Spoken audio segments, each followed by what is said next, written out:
Pro boxing fans, we are here in Riyadh. Eddie Hearn, it's an early start. You came in yesterday, was it? Yeah. How have you been? I'm all right. I've just gone a little bit like that after last week, to be honest with you. Okay.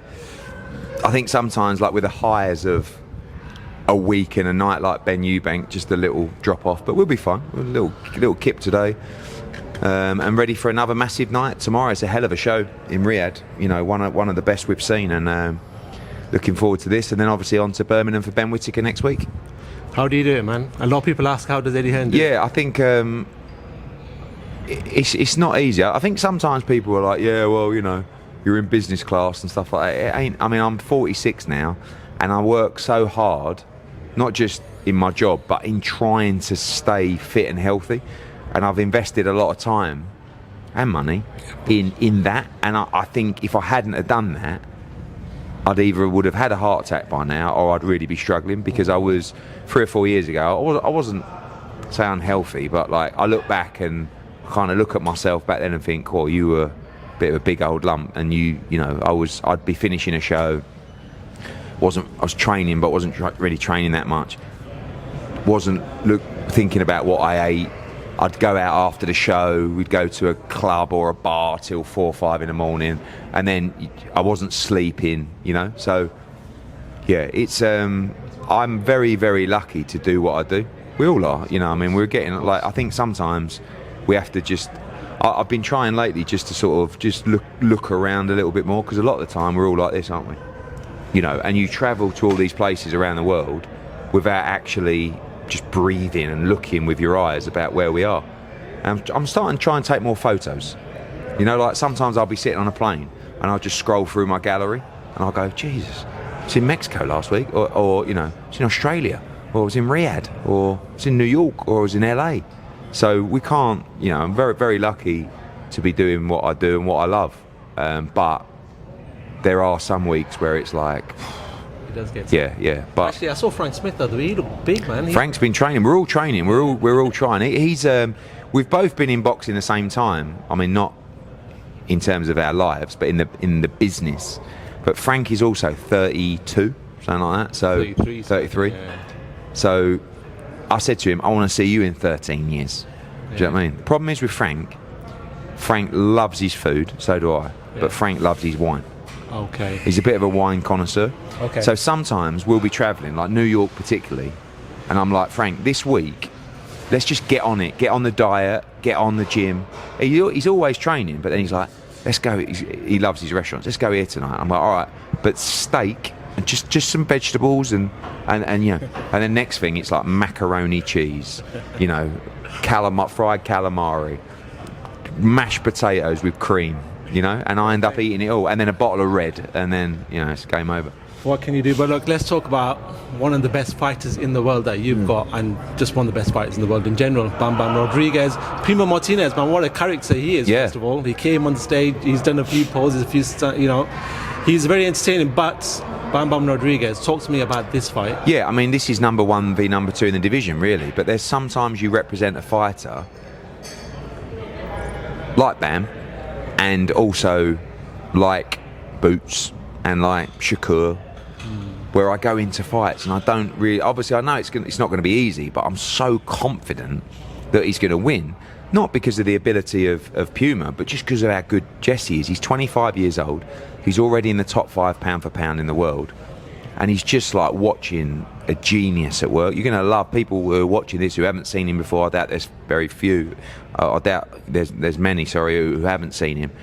But you're going to watch one of the best fighters in the sport, and very proud to represent him. And you know, I think the future's just increased. Got like another 5-6 years in the game, really. And it's just nice to see those lower weight classes get the respect they deserve. Do you feel like he does get the respect? Because I think he's now, yeah. Okay. Like the fact that he's in the pound for pound list, everyone's talking about him as 5 or 4 in the pound for pound, or 6, or whatever you want to call him. But like everyone in boxing knows how good he is. Like if you interview the fighters going, who's your favourite fighter on the card? They'll go, Jesse Rodriguez.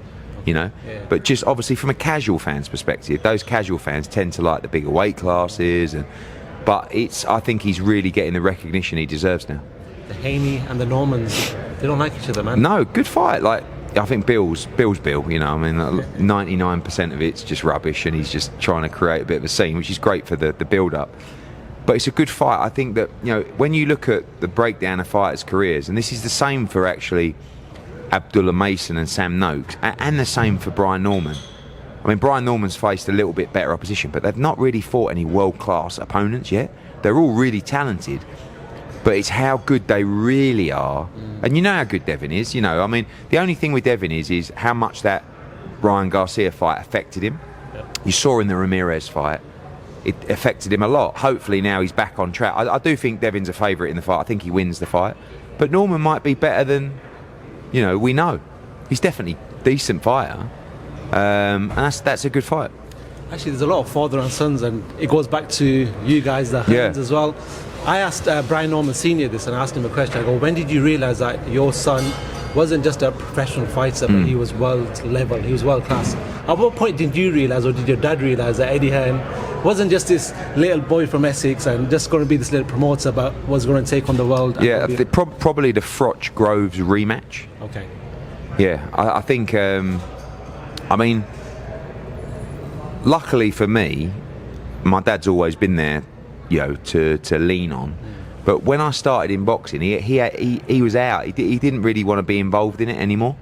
So he always let me do my own thing. I would always, especially early on, I would always say, Dad, you know. And then it was after the Froch Groves 1 fight, I was looking for a venue for the rematch. And I remember phoning my dad from the players' tunnel at Wembley when I was looking there, and I said, Dad, I'm at Wembley. I think we should do Wembley. And he's like, son, listen, like, how many seats is it? I said, it's 80,000.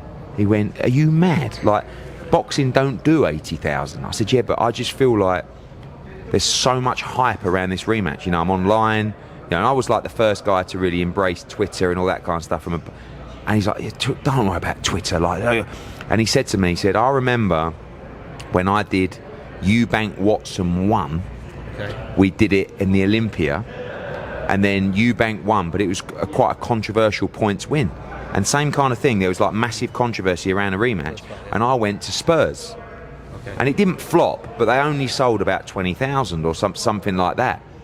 He said, like, if you sell 20,000, or even if you sell 40,000, it will look awful. And I was like, it was like a hunch.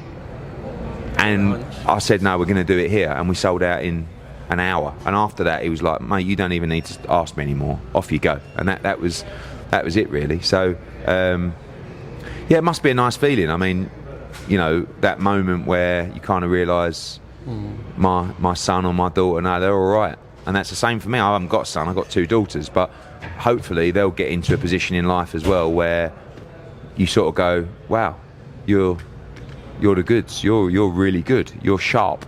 Interesting. You know? That was the first fight that I covered in boxing. Yeah, was it? Yeah, yeah. So it does take me back. Conor Benn, doing the rounds on the media with Ariel Helwani, calling everyone out, man. He wants them all. Yeah, and everybody wants to fight him. I mean, Shakur wants to fight him. Obviously, you got Ryan Garcia calling him out.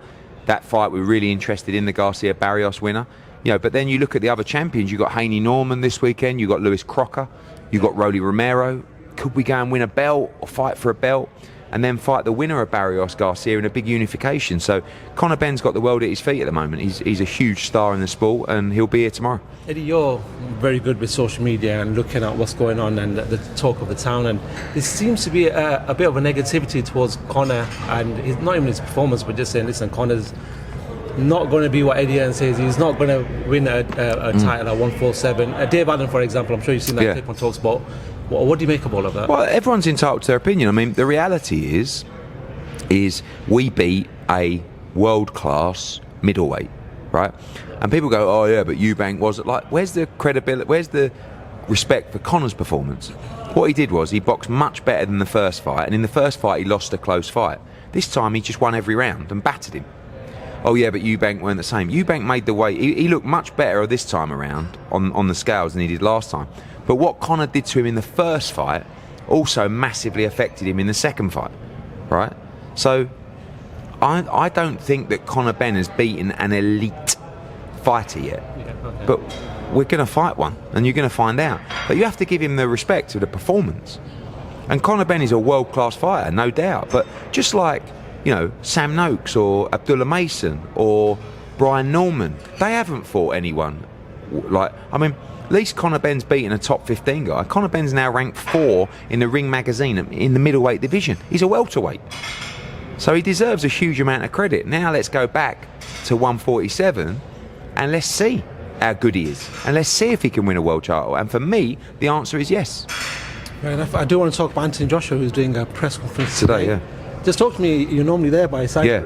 It must be really difficult not to be in two places. Yeah, Frank Smith's with him. I mean, firstly, when they do their press conferences, they don't have the promoters up there. Okay. They wouldn't want me up there anyway. But it would just be those two. And also, I have a job to do as well. You know, I have a job for AJ, but my exclusivity is with the Zone. Okay. And also, I work with His Excellency Turki Al-Sheikh, and Jesse Rodriguez is one of my, principal fighters on my stable. So you have to weigh it all up. And also, the Zone were very good to us, and Turki Al-Sheikh, although he didn't have a contract with AJ, in this whole process of, I wanted to make sure everyone was happy. AJ's exclusive to the Zone. Okay. And what I didn't want to do was, do the deal with them and get the agreement in place and then go and push a Netflix show, because that's not my business, So I'll be there for fight week, don't worry about that.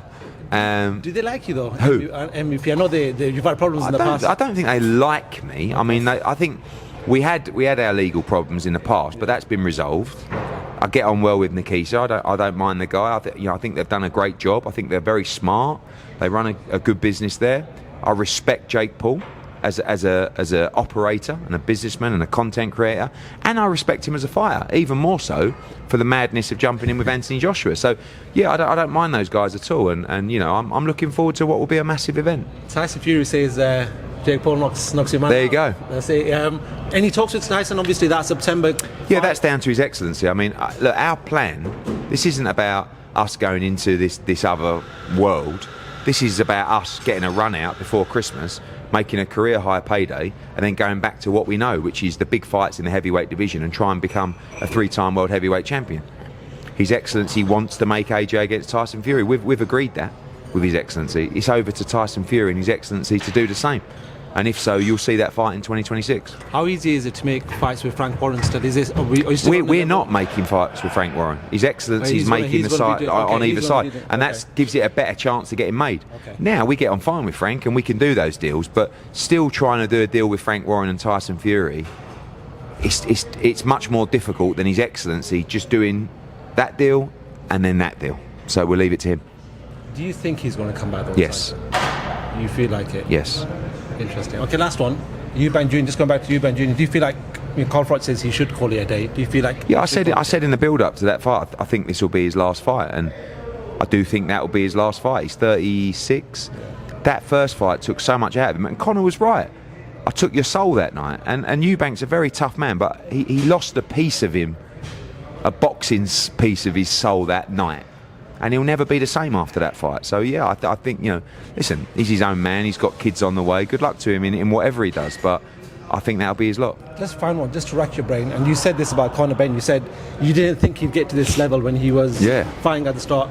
You've gone through a plethora of fighters, man. You've managed and promoted a lot. Name me that one fighter apart from Conor Benn. And you felt like, no, maybe he's not going to do nothing, and he's absolutely gone through boundaries and won something that you didn't expect.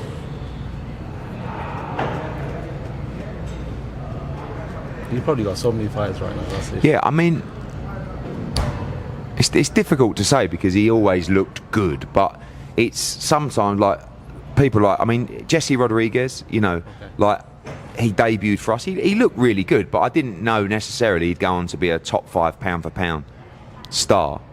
It's not often that you get a fighter that looks pretty average that goes on to become a world-class fighter. Okay. And that's why I respect Conor so much, because on his debut he was all over the place. Like, I was actually watching him going, what are we going to do with this kid? Like, what a lovely young man, and what a great story, but he just don't have it. And that's why I respect him so much for the work that he's put in. And Tony Sims, like what they've done is actually incredible. You've got a good relationship with Tony Sims on that. Very good. Tony's like sort of borderline family with us. I mean, I've worked with him since Darren Barker. I trust him 100%. He's a great man, great trainer. But what they have done is phenomenal. Like when he debuted, and then we went up to Scotland in his second fight up there. I'm thinking like he was like slapping. You know, he was like, you know, I don't mean this disrespectfully, but it looked like something you'd see in Misfits. And the fact that Conor Benn has become a world-class fighter is just he's one of the most hardest working fighters I've ever seen, and he deserves all his success. And yeah, on that note, thank you very Cheers. much for your time as always, top man. Thank you.